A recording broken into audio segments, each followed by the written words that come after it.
Good morning, comic book fans. Welcome back to Comics in 5 Minutes. I am Evel, the host Shorty, and today we're going to a Sumerian comic book called How I Became a Shoplifter.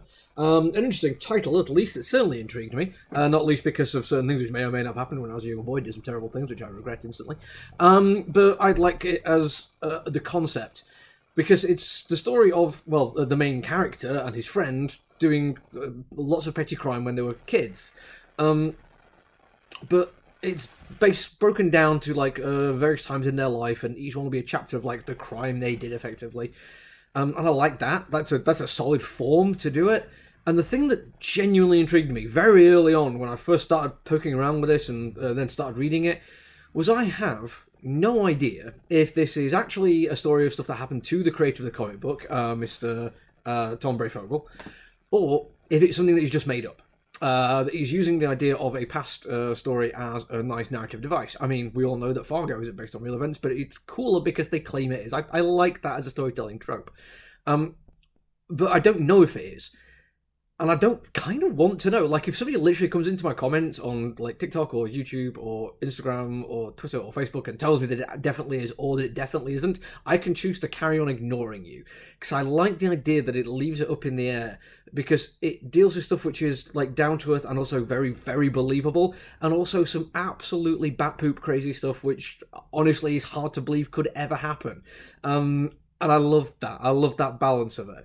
It's also worth pointing out that each of the little stories has its own artistic style and different artists doing it. I'm going to read through the names of the artists. They're all fantastic for their own reasons. I'm probably not going to get into detail on all of them because I only got 5 minutes for this. But Daniel Hilliard, Jimmy Kuzaj? Sorry, I really should have tried pronouncing this one before, shouldn't I? Gabriella Falzone, Jordi Perez, and Chris Peter. And each person does their own little thing with it. The first one is just a series of Polaroids with stuff happening in them, which I really quite like. The detail of thumbprint on the Polaroids is fantastic. And it also has the first little bit of like attention to detail and thought into the thing that makes me think it might be real, which is one of the crimes they commit, which they don't tell you why they're doing it, which is vandalizing some person's house on Christmas. Includes the word racist and an arrow spelt out in the garden pointing to the front door of the house. But they do it by putting forks into the ground, so the pointy bit is up, or sporks maybe, I don't know. And I kind of like that, because it's not just putting it down like cups or stones, so you're very easily kicked away. You can't easily kick something away where 3/4 of it is into the ground. It's quick and easy to do, and you can spell something out with it, and it's like, that's a clever thing.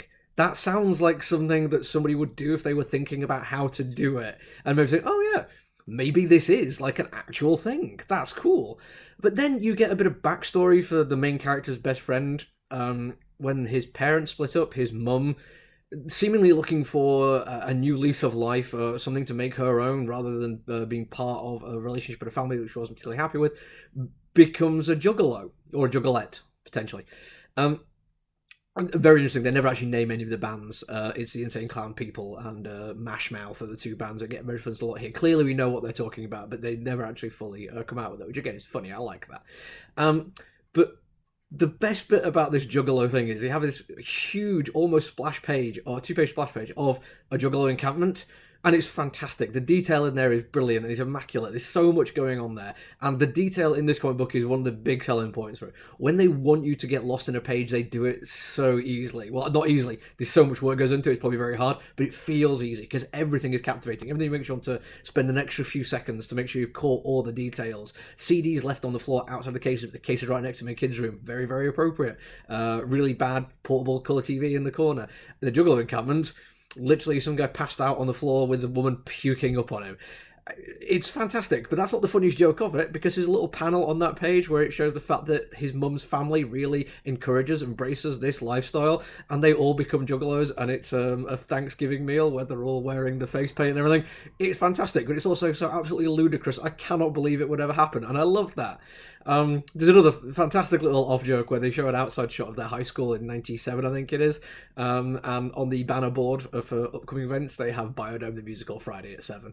There's people I know I'm friends with who are a bit younger than me who probably will not find that anywhere near as funny as I do, so yes, maybe this is aimed at a certain person of a certain age, and I too totally get that. There's like humour inherent in this which is funnier if you were there, but I don't think it has to be that way. I think it's so well crafted that sometimes you can't help but find it entertaining. Like, just the over the top nature of what they're discussing, and the general ideas of being a child, of doing stupid things, making bad decisions to try and impress people, your friends, potential girlfriends, the lies you tell to your parents, and the ridiculous things that they're okay with.